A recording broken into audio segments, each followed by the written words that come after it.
அருகே மதுபோதையில் பேருந்தை தாறுமாறாக ஓட்டியதால் ஆட்டோ மீது தனியார் பேருந்து மோதிய சிசிடிவி காட்சி வெளியாகியுள்ளது. வேலூர் மாவட்டம் காட்பாடியிலிருந்து பாகாயம் பகுதிக்கு தனியார் பேருந்து சென்றது. வேலூர் மாகான் பகுதி அருகே சென்றபோது தாறுமாறாக ஓடிய பேருந்து சாலையோரம் ஆட்டோவில் ஏறி கொண்டிருந்த பயணிகள் மீது மோதியது. இதில் பெண்கள் மற்றும் குழந்தைகள் தூக்கி வீசப்பட்ட நிலையில் சாலையோரம் நின்று கொண்டிருந்த 3 கார்கள் 3 இருசக்கர வாகனங்களும் விபத்துக்குள்ளாகின.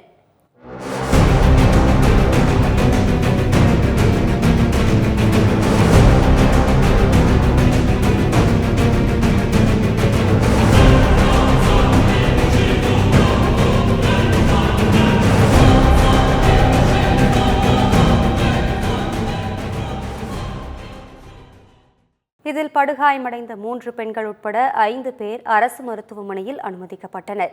இதுகுறித்து தகவல் அறிந்து வந்த போலீசார் மதுபோதையில் இருந்த தனியார் பேருந்து ஓட்டுநர் ரவிசுந்தர் என்பவரை கைது செய்தனர். அப்போது சேதமடைந்த வாகனங்களுக்கு இழப்பீடு கோரி போலீசாருடன் பொதுமக்கள் வாக்குவாதத்தில் ஈடுபட்டனர்.